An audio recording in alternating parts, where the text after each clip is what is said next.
बिस्मिल्लाहिर्रहमानिर्रहीम। Mango मैंगे channel में मैं हूँ आपके सामने फ़रज़ाना अहमद। और आज जिस टॉपिक पे आपको मैं लेसन देने जा रही हूँ वो है मशीन के मतलब कि मशीन में क्या क्या ख़राबियाँ हो जाती हैं और वो हमें कैसे सॉल्व करने चाहिए। कि हम काम करते में अचानक से हमारी मशीन ख़राब हो जाए और हमें कोई मैकेनिक भी ना मिल रहा हो तो फिर हम वो प्रॉब्लम्स कैसे सॉल्व करेंगे। तो आइए चले देखते हैं।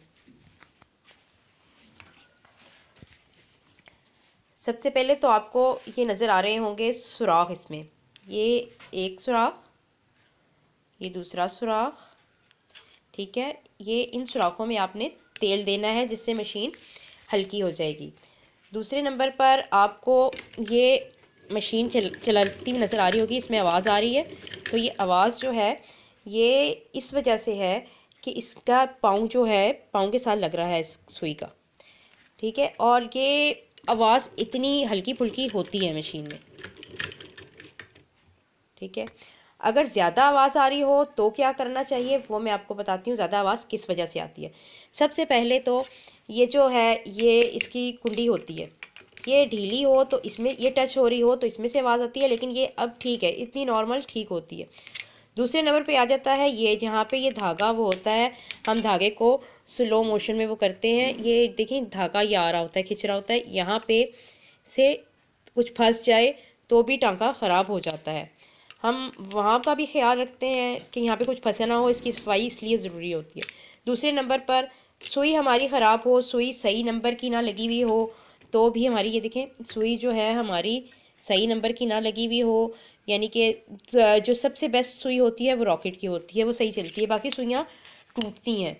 तो जो रॉकेट की सुई लगाएंगे। और दूसरे नंबर पर ये कि जो नए काम करने वाले होते हैं वो सुई को का ये ध्यान नहीं रखते कि इस साइड पे जो होती है वो झिरी की तरफ होती है बाहर की साइड पे, और अंदर की साइड पे जो होती है वो गुलाई जो होती है वो अंदर की साइड पे रखी जाती है जहाँ पर ये बंद किया जाता है। पेच जो लगा हुआ है, ठीक है, ये हमारा सुई के लिए पेच लगा हुआ है, यहाँ से खोल कर हमें सुई चेंज की जा सकती है। तीसरे नंबर पर आ गई बात कि ये हमें अगर सफाई करनी हो, हमारा ये सही चल ना रहा हो तो हमें ये खोल कर इसकी सफाई करनी पड़ती है, इसके पेच टाइट करने पड़ते हैं, ऊपर नीचे थोड़ा सा हिल जाए ये पाँव तो फिर सुई इसके साथ पाँव के साथ टकरा रही होती है, ये हिल जाए तो इसके लिए हमें ये खोल के तो इसको प्रॉपर तरीके से साफ़ करना पड़ता है, इसका पेच टाइट करना पड़ता है, फिर ये जगह पे आ जाता है और सुई पैर के साथ नहीं रखती। देखिए अभी बिल्कुल दरमियान में है सुई, लेकिन जब ये इसके साथ टकरा रही होती है तो ये हिला हुआ होता है घस। इसका पेच का सुराख इधर होता है, ये इसके पेच का सुराख है जिसको हमें यहाँ से पेचकस डाल के तो हमें वो टाइट करना पड़ता है अंदर से, तो ये जगह पे आ जाती है। उसके अलावा फिर मैं आपको बताती हूँ अंदर का सिस्टम, वो आप देखें किस तरीके से किया जाता है। अब ये देखें नीचे का सिस्टम मैं आपको दिखा सकती हूँ ये कैसे चल रहा है। ये देखें ये कैसे चल रहा है। ये जो अगर अक्सर ये जो होती हैं ये टूट जाती हैं जिसकी वजह से मशीन जाम हो जाती है और नहीं पता चलता कि मशीन क्यों नहीं चल रही, सख्त हो जाती है। अब पहले तो सबसे पहले यहाँ पर इन सुराखों में इस जगहों पर तेल दे के रखें ताकि ये रवानगी से चलती रहे, इसमें कोई मसला ना आए। दूसरे नंबर पर अगर ये टूट जाए तो ये बीच वाली सलाख होती है ये चेंज हो जाती है ईजीली, मैकेनिक आपको चेंज कर देता है। तीसरे नंबर पर ये इसका शटल होता है। आइए मैं आपको शटल दिखाती हूँ, शटल करीब से देखिए, ये इसका शटल है, ठीक है। इसको इधर पेच लगे हुए होते हैं दो, इस वाली मशीन में तो खैर ये लॉक है ना, ये इजीली उतर जाता है। ये देखें ये इजीली उतर गया, इसकी डिब्बी वगैरह सब निकल जाता है बाहर, ये देखें ये निकल गया। अब इसको साफ़ किया जाता है, इसको बिल्कुल अच्छे तरीके से, ये देखें रुआ है इसमें, ये अच्छे तरीके से साफ़ कर लें इसको। और ये देखें घिसा हुआ तो नहीं है, इस पर सुई तो नहीं लग रही, तो ये बिल्कुल न्यू है। लेकिन ये घिसे हुए होते हैं, सुई लग रही होती है जिसकी वजह से टांका खिंच रहा होता है, जो ऊपर का टांका होता है वो खिंचा हुआ आ रहा होता है और हमें समझ नहीं आ रही होती कि ऊपर का टांका खिंचा हुआ क्यों आ रहा है। वो इसमें धागा लग लग के ये पतरी ख़राब हो चुकी होती है, ये आराम से इजीली बाज़ार से मिल जाती है, वो चेंज कर सकते हैं आप। तो इस वजह से नीचे ऊपर का टांका ख़राब आता है और नीचे का टांका इस वजह से ख़राब आता है कि वो सुई जो होती है सुई ख़राब होती है आपकी, यानी कि उसके नंबर के मुताबिक नहीं होती या लग लग के ख़राब हो चुकी होती है। अब ये हम वापस लगाते हैं, वापस किस तरीके से लगाएंगे वो भी देखें। ये देखें बीच में बिल्कुल दरमियान में इसको रखकर और दोनों तरफ से ऊपर से घुमाकर आस्ता से मशीन को आस्ता से घुमाकर ये बीच में बिठाया जाता है, ये बैठ गया। अब ये दोनों तरफ के जो थे ये ऊपर कर दिए जाते हैं, ये टाइट लग गया। ठीक है, इसी तरह हम वो आ जाते हैं ऊपर की तरफ। ठीक है, अब मैं आपको बताती हूँ कि सुई किस तरीके से। अब ये देखें, ये इधर का पेज खोल के आपने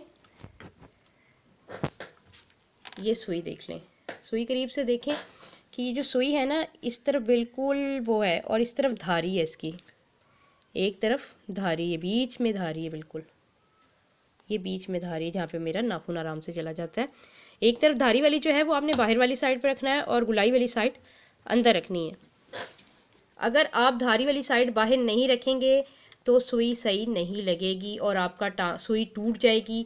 टांका बाज़ दफ़ा सुई ना सही रखने से और सुई के आगे नोक घिस जाती है, उसकी वजह से कपड़ा खींच रहा होता है और टांका नीचे का ख़राब आ रहा होता है और आप कह रही होती पता नहीं टांका क्यों, मशीन ख़राब क्यों झोल दे रही है।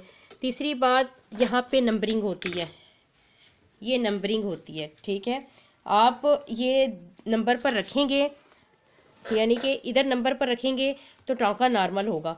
सबसे लूज़ ले जाएंगे, ऊपर की तरफ लूज़ ले जाएंगे तो टांका फ्री हो जाएगा। आस्ता आस्ता बारीक तेज़ होता रहता है। इसका टांका इस पेज से किया जाता है, ये पेंच इजीली घूम जाता है। यहाँ पर गोल सिस्टम भी लगा हुआ होता है, उससे भी आप कर सकते हैं। अब पैर की तरफ आ जाएं, ये हमारे पास पैर है, ये देखें, एक इस किस्म का पैर होता है और एक बारीक पैर मिलता है और एक ये लैस लगाने वाला पैर होता है और एक और तरह का भी लैस लगाने वाला पैर होता है कि उसके दोनों साइडों पे सुराख होते हैं, उसको आगे पीछे करके दोनों तरफ से इजीली किया जा सकता है। लेकिन हमें ज़्यादातर एक साइड वाला ही यूज़ होता है क्योंकि लैसें वगैरह एक साइड पे ही बनी हुई होती हैं, इसलिए ज़्यादातर यही वाला पैर लगता है।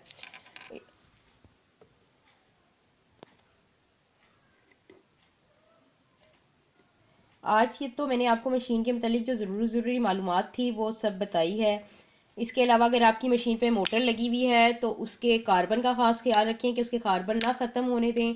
दो तरफ मोटर के पेच होते हैं, उनके कार्बन निकाल के घिस जाते हैं चलने से। जब जितनी ज़्यादा चीज़ को इस्तेमाल करेंगे वो उतना ही घिसेगी, तो इस वजह से उसके कार्बन का ख़ास ख्याल रखें। कार्बन चेंज करते रहें, बाज़ार से ईजीली अवेलेबल होते हैं कार्बन, आप वहाँ से ले सकते हैं।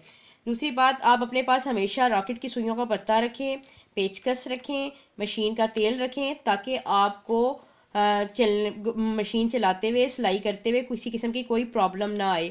आप गाड़ी चलाने से पहले उसका मैकेनिक होना बहुत ज़रूरी होता है, क्योंकि अगर आपकी ऐसे रास्ते में गाड़ी ख़राब हो जाएगी कि जहाँ पर मैकेनिक भी नहीं होगा और आपको अपनी मंजिल पर भी पहुँचना होगा तो फिर आप क्या करेंगी। इसलिए सबसे पहले आप अपने आप को एक प्रॉपर मशीन का मैकेनिक बनाएं ताकि अगर आपका कोई काम देने वाला है या आपने कोई सूट अर्जेंट पहन के जाना है तो आपकी मशीन में एनी टाइम ख़राबी आ जाती है तो आप उसको दूर कर सकें।